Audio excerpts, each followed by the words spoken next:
आप मैं शुरू करूं?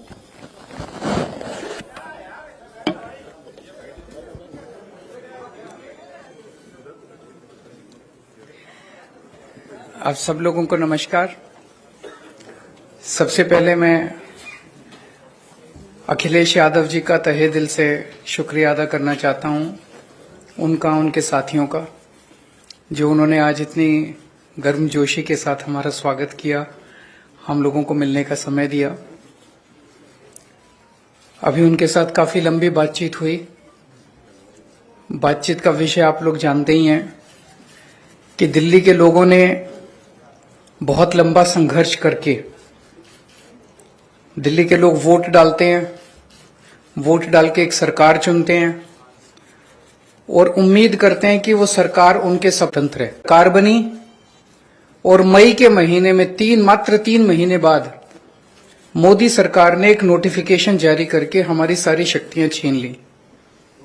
ब्यूरोक्रेट्स के ऊपर जो कंट्रोल होता है एक चुनी हुई सरकार का, अफसरशाही के ऊपर, ऑफिसर्स की ट्रांसफर पोस्टिंग, कोई ऑफिसर काम ना करे तो उसकी डिसिप्लिनरी प्रोसीडिंग्स, गलत काम करे, भ्रष्टाचार करे, उसके खिलाफ एक्शन, नई पोस्ट क्रिएट करना, रेगुलराइजेशन करना, ये सारी जितनी भी शक्तियां थी वो सारी शक्तियां उन्होंने एक नोटिफिकेशन जारी करके छीन ली दिल्ली सरकार से, आम आदमी पार्टी की सरकार से। उसके बावजूद हमने काफी काम किया और इतना काम किया कि अगली बार फिर हम भारी बहुमत से जीते। 70 में से 62 सीट आई हम लोगों की। लेकिन 8 साल की कोर्ट कचहरी की लड़ाई के बाद 11 मई को सुप्रीम कोर्ट की संविधान पीठ ने, कॉन्स्टिट्यूशन बेंच ने 5-0 से फैसला दिया कि सारी शक्तियां चुनी हुई सरकार के पास होनी चाहिए। अगर चुनी हुई सरकार के पास अफसरशाही पे कंट्रोल करने की शक्तियां नहीं होंगी तो वो सरकार काम नहीं कर सकती, चुनी हुई सरकार काम नहीं कर सकती, और ये संविधान के खिलाफ है। बहुत क्लियर ऑर्डर था, स्ट्रांग ऑर्डर था। हमें अपना अधिकार, दिल्ली के लोगों को अपना अधिकार पाने में 8 साल लग गए, लेकिन मोदी जी को 8 दिन लगे। 11 मई को सुप्रीम कोर्ट का ऑर्डर आया और 19 मई को प्रधानमंत्री जी ने अध्यादेश पारित करके सुप्रीम कोर्ट के ऑर्डर को कैंसिल कर दिया, पलट दिया। 19 मई को क्यों किया? 19 मई की शाम को 5 बजे सुप्रीम कोर्ट बंद हो गया, वेकेशन हो गई सुप्रीम कोर्ट की।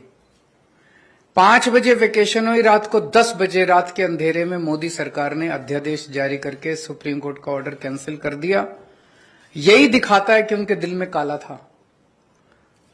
अगर वो 2 दिन पहले सुप्रीम कोर्ट का वो अध्यादेश जारी करते, हम सुप्रीम कोर्ट से जाके स्टे ले आते, लेकिन अब सुप्रीम कोर्ट बंद है, तो अभी हमें महीना भर रुकना पड़ेगा। जब सुप्रीम कोर्ट खुलेगा हम सुप्रीम कोर्ट भी जाएंगे।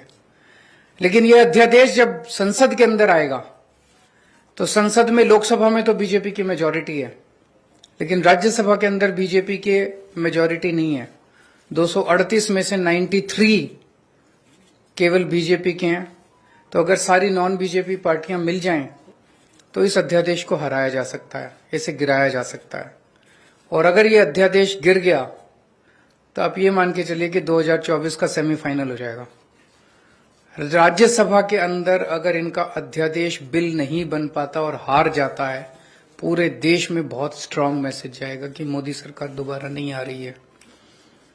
मेरी अभी इसमें काफी विस्तार से चर्चा हुई माननीय अखिलेश जी से, और मैं तहे दिल से उनका शुक्रिया अदा करता हूं। दिल्ली के लोगों की तरफ से, दिल्ली के 2 करोड़ लोगों की तरफ से अखिलेश जी का और उनकी समाजवादी पार्टी का मैं शुक्रिया अदा करता हूं कि उन्होंने हमें पूरा आश्वासन दिया है कि राज्यसभा के अंदर जब आएगा तो पूरे समर्थन करेंगे दिल्ली वालों का और इसका विरोध करेंगे। मैं अब अखिलेश जी से रिक्वेस्ट करूंगा कि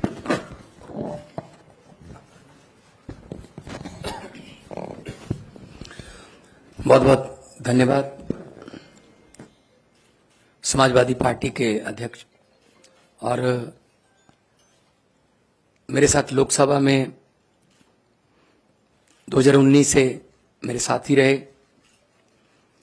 अखिलेश यादव जी, उनकी पार्टी के विधायकगण, आम आदमी पार्टी के नेशनल कन्वीनर और दिल्ली के मुख्यमंत्री अरविंद केजरीवाल जी, राज्यसभा में आम आदमी पार्टी के सांसद भाई संजय सिंह जी और एजुकेशन मिनिस्टर दिल्ली के आतिशी जी और आप सब पत्रकार और मीडिया के जितने भी प्रतिनिधि हैं, जैसा कि अरविंद जी ने कहा, ये लड़ाई सिर्फ दिल्ली के लोगों की नहीं है, ये लड़ाई 140 करोड़ लोगों के अधिकारों को बचाने की है। एक तरफ तो हम biggest democracy in the world कहते हैं देश को, और दूसरी तरफ लोकतंत्र पर अध्यादेश की कुल्हाड़ी चलती है, गवर्नर के जरिए तंग किया जाता है। अगर इनकी सरकार बीजेपी की किसी राज्य में इलेक्शन से ना बने तो ये बाई इलेक्शन से बना लेते हैं। उनके 30-40 खरीद लो, बाई इलेक्शन करा लो, सुबह सुबह 3 बजे उठाओ गवर्नर को, ओथ लो, उसके बाद देखते रहो क्या होता है। ये आदत पड़ गई है इनको, ऐसा कई बार कर चुके हैं। और गवर्नर्स को ऑर्डर है, अगर 2-3 दिन उन्होंने चुनी हुई सरकार को तंग नहीं किया तो फिर फोन आता है कि आपको किसके लिए भेजा है वहां पे, आप तंग क्यों नहीं कर रहे इलेक्टेड गवर्नमेंट को। तो इलेक्टेड और सिलेक्टेड में फर्क जो है वो देश को करना है। दिल्ली के लोग भी उसी तरह से वोट डालते हैं जैसे यूपी के डालते हैं, पंजाब के डालते हैं। दिल्ली के मंत्री भी वही संविधान की ओथ लेते हैं, दिल्ली के मंत्री, दिल्ली के मुख्यमंत्री वही संविधान को फॉलो करते हैं। पंजाब में भी वही होता है। और दिल्ली देश का दिल है, वहां दिल्ली में मूल निवासी जो है दिल्ली में पूरे देश के हैं। यूपी से बहुत से लोग हैं दिल्ली में, पंजाबी बहुत हैं दिल्ली में, कर्नाटका से बहुत लोग हैं दिल्ली में, महाराष्ट्र से हैं, आंध्रा से हैं, उड़ीसा से, बंगाल से, देश के हर हिस्से से लोग दिल्ली में रहते हैं।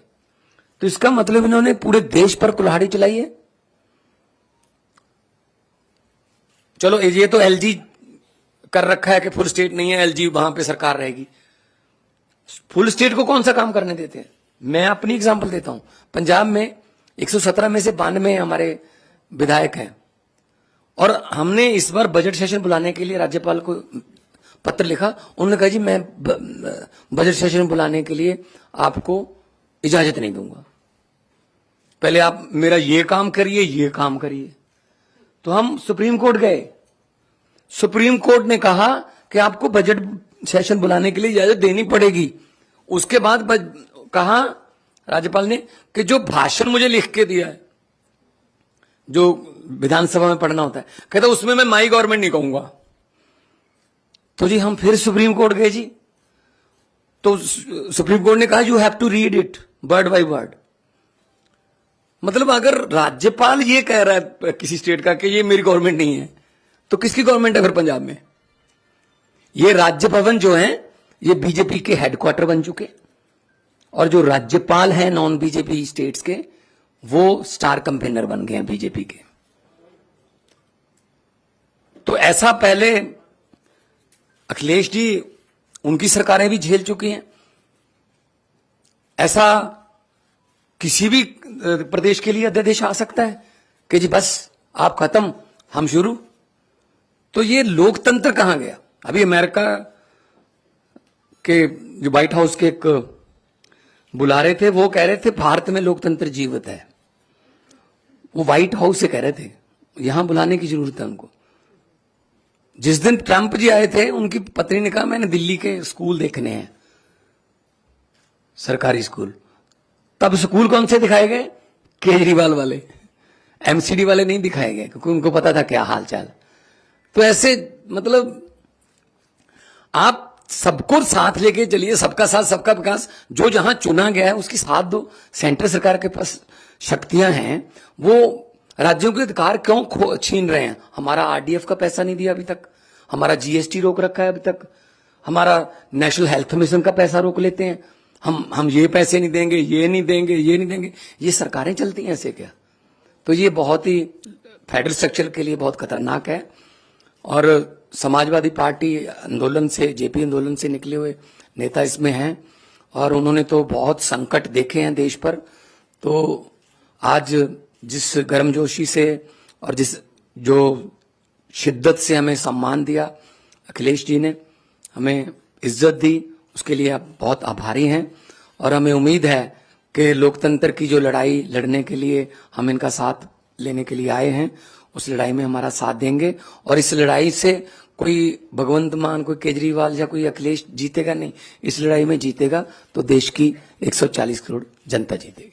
जी अखिलेश भाई।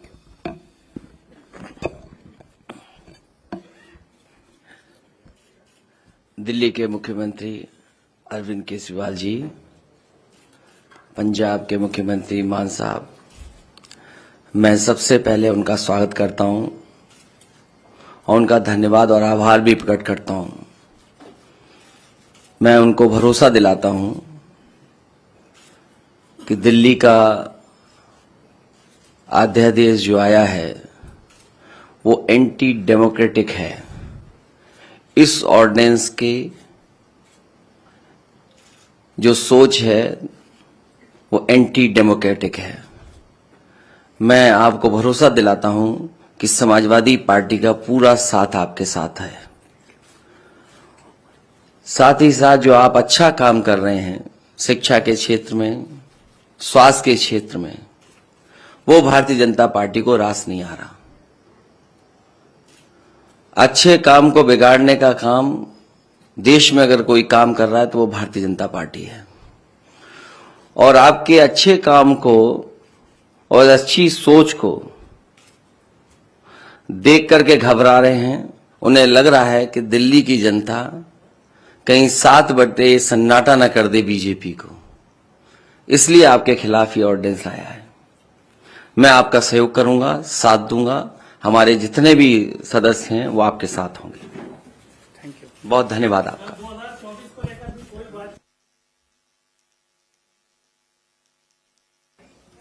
आज उसके बारे में कोई बातचीत नहीं हुई। आज हमारी इस अध्यादेश के बारे में बातचीत हुई। बाकी हम सब लोग साथ हैं। देश को बचाने के लिए हम सब लोगों को मिलकर जो भी करना पड़ेगा हम सब करेंगे।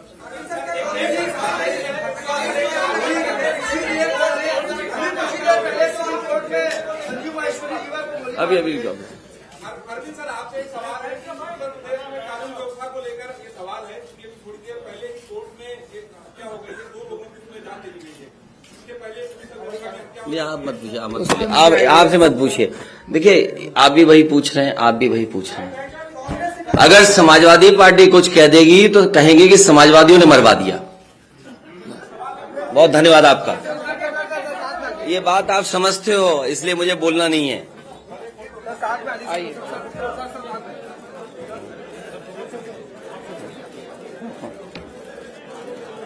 हाँ।